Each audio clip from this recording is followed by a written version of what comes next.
In 1942, under the spectator stands of a football field in Chicago, a group of physicists waited for a sound. Not an explosion, a click, a mere click. They were watching a pile of graphite and uranium, waiting to see if a single split atom could convince just one neighbor to do the same. They weren't trying to create chaos. They were trying to prove that energy could become self-sustaining. That difference matters. It's the difference between a spark and a fire, between a feature that spikes for a week and disappears, and a system that runs on its own power. Today, we are talking about nuclear fission, and why most gamification strategies fail because they try to force an explosion instead of engineering the fuel. Welcome back to Physics of Gamification. I am Hakan Uzer, co-founder of Motivacraft. On this show, we strip away the buzzwords and use the laws of physics to understand how motivation actually moves through systems. Not how we sell it. How it behaves when real people collide with gamification design. Let's talk mechanics.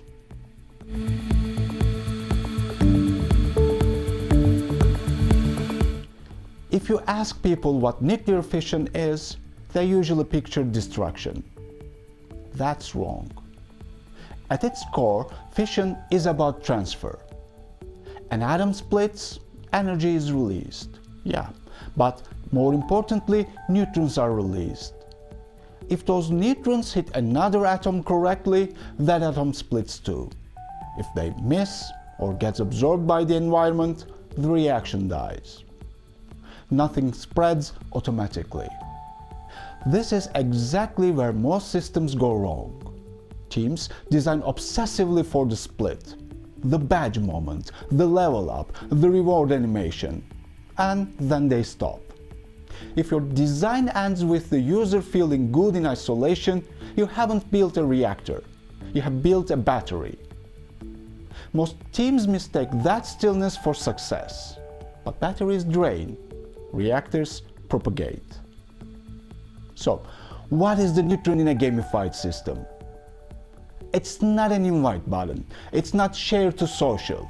The neutron is a signal that lowers the effort for the next person to act. Take a standard leaderboard. User A climbs to the top, user B sees it. Does user B feel pulled to act? Usually not. The leaderboard is a heat sink. It absorbs the energy but reflects nothing back. Now compare that to a system like Slack or Discord. User A sends a message. User B receives a notification. Implicitly, that signal says there is a gap here and only you can close it. That creates tension. The only way to resolve it, to respond, to split your own atom. If your system produces signals that don't invite a response, you don't have a loop. You have a decoration. Here's a critical nuance from physics. For a neutron to split an atom, it must be moving at the right speed. Too fast and it bounces right off nucleus.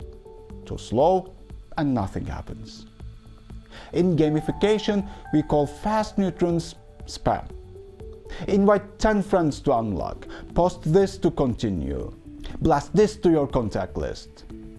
These signals fly through the system at high velocity, hitting dozens of people, and they scatter.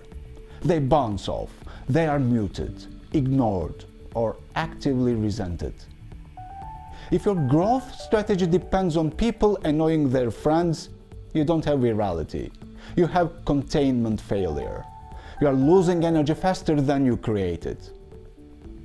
Effective systems use thermal neutrons, slower, targeted signals. A challenge sent to one specific peer. A collaborative task that needs exactly one partner. They move slower, but they get captured. And that is how reactions sustain. There is one final component every reactor needs: control rods. In physics, Control rods absorb excess neutrons to prevent a meltdown. Remember Chernobyl, right? In gamification, this is burnout prevention. If every action triggers a notification, a rank change, a badge, and an email, users don't feel engaged. They feel attacked. They turn off notifications. They disengage. They leave. Sophisticated gamification systems know how to dampen the reaction. They use cooldowns. They group notifications, telling you 5 people like this rather than buzzing you 5 times. They limit how many challenges you can send in a day. This sounds counterintuitive. Why slow things down, right? Because uncontrolled fission isn't power. It's a disaster. Should I remind Chernobyl again? You want a steady burn, not a flash. Before you ship your next gamification feature, run the reactor test. When user A acts, what is released?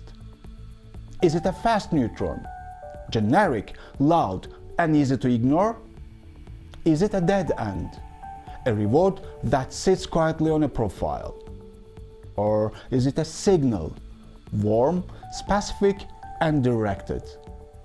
Something that makes it easier for user B to respond. Don't design for the action, design for the transfer. Most systems don't fail for lack of fuel, they fail for lack of transmission.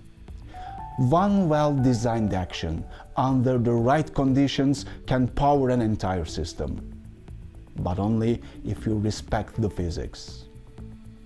In the next episode, we'll look at what happens when systems become too heavy, when rules, content, and mechanics collapse motivation inward.